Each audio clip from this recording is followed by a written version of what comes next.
काठमाडौँ महानगरपालिकाका क्षेत्रभित्र अनुसूची 1 बमोजिम काठमाडौँ महानगरपालिका क्षेत्रभित्रका घर र जग्गा सम्पत्ति कर लगाई असुल गरिनेछ। धुलो रहित काठमाडौँ योजनालाई कार्यान्वयन गरिनेछ। वायु प्रदूषण, ध्वनि प्रदूषण लगायतका पर्यावरणीय क्षेत्रसँग सम्बन्धित विषयमा विभिन्न अध्ययन एवं अनुसन्धानका लागि आवश्यक रकमको विनियोजन गरेको छु।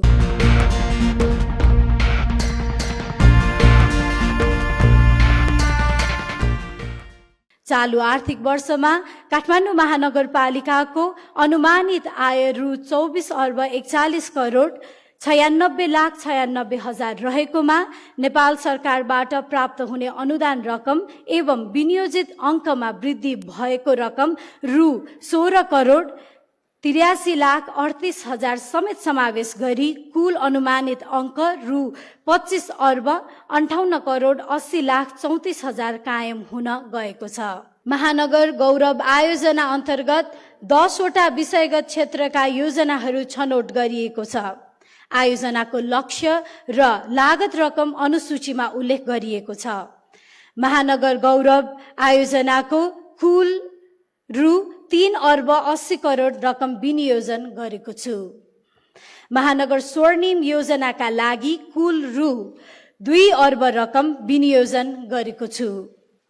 प्राथमिकता प्राप्त योजना अन्तर्गत ओडाहरूबाट तोकिएका सीमाको अधीनमा रही योजना तथा कार्यक्रम छनौट तथा कार्यान्वयन गर्ने व्यवस्थाका लागि कुल रु 1 अर्ब 76 करोड रकम विनियोजन गरेको छु।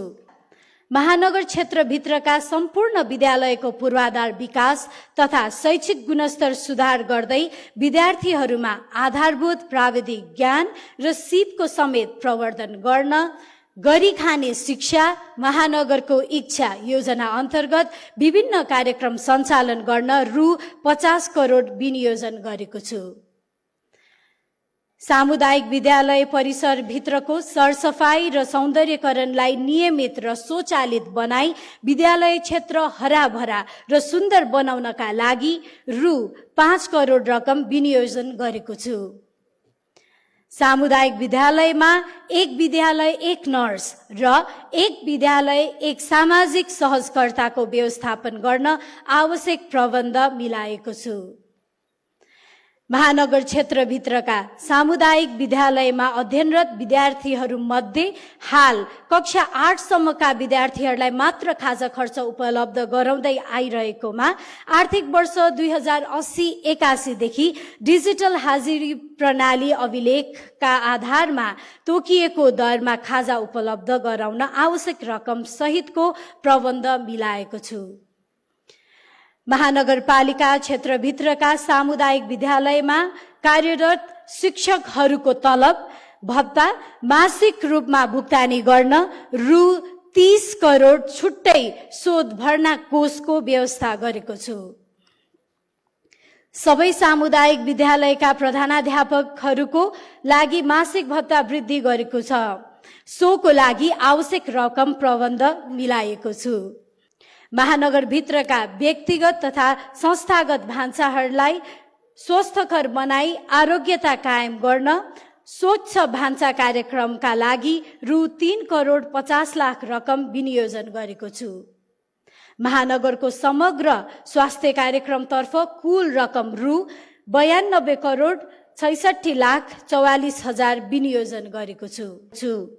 महानगर क्षेत्रभित्रका सम्पूर्ण सडक तथा पेटी मध्ये डिपिआर भएका सडक तथा पेटीहरू मर्मत तथा निर्माण गरी धुलो रहित काठमाडौँ योजनालाई कार्यान्वयन गरिनेछ। यस योजना अन्तर्गत विभिन्न कार्यक्रम सञ्चालन गर्न रु 100 करोड रकम विनियोजन गरेको छु। सडक निर्माण कार्यलाई थप व्यवस्थित बनाउन आफ्नै आसफाल्ट प्लान्ट स्थापना सहित पूर्वाधार एम्बुलेन्सलाई प्रभावकारी रूपमा सञ्चालन गर्न रु 25 करोड रकम विनियोजन गरेको छु। महानगर क्षेत्रभित्रका प्रमुख सडकहरूमा फायरवाल र अन्य केबल विस्तारका लागि आफ्नो युटिलिटी डक निर्माण गरी शेयर इन्फ्रास्ट्रक्चरको अवधारणा अनुरूप कार्य अगाडि बढाउन रु 10 करोड बजेट विनियोजन गरेको छु। उज्यालो सहर मेरो महानगर योजना अन्तर्गत महानगरका सबै सडक तथा गल्लीमा सडक बत्ती जडान गर्ने एवं महानगरका 100वटा मुख्य चोक तथा क्षेत्रहरूमा हाई मास्ट लाइट सहितको व्यवस्थापन गर्ने कार्यक्रमको लागि रु 30 करोड रकमको विनियोजन गरिएको छ।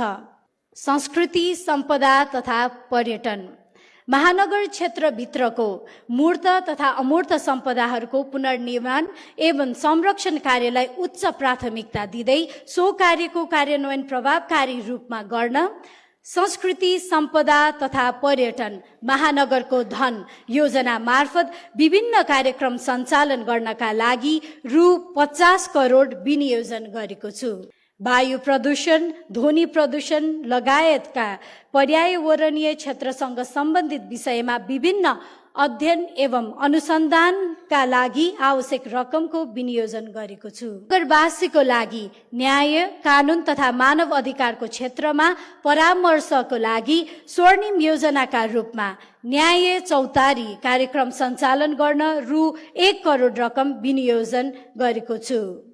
कृषि तथा पशुपक्षी महानगरवासीलाई अर्ग्यानिक तरकारी, फलफूल तथा माछा मासु, अन्य खाद्य वस्तुको सहज उपलब्धताका लागि अन्य स्थानीय तहसँग सम्झौता गरी कृषि उपजको बिक्री वितरण तथा भण्डारण गर्ने संस्थागत प्रबन्ध तथा एग्रो पुलिङ कार्यक्रमका लागि रु 1 करोड रकम विनियोजन गरेको छु।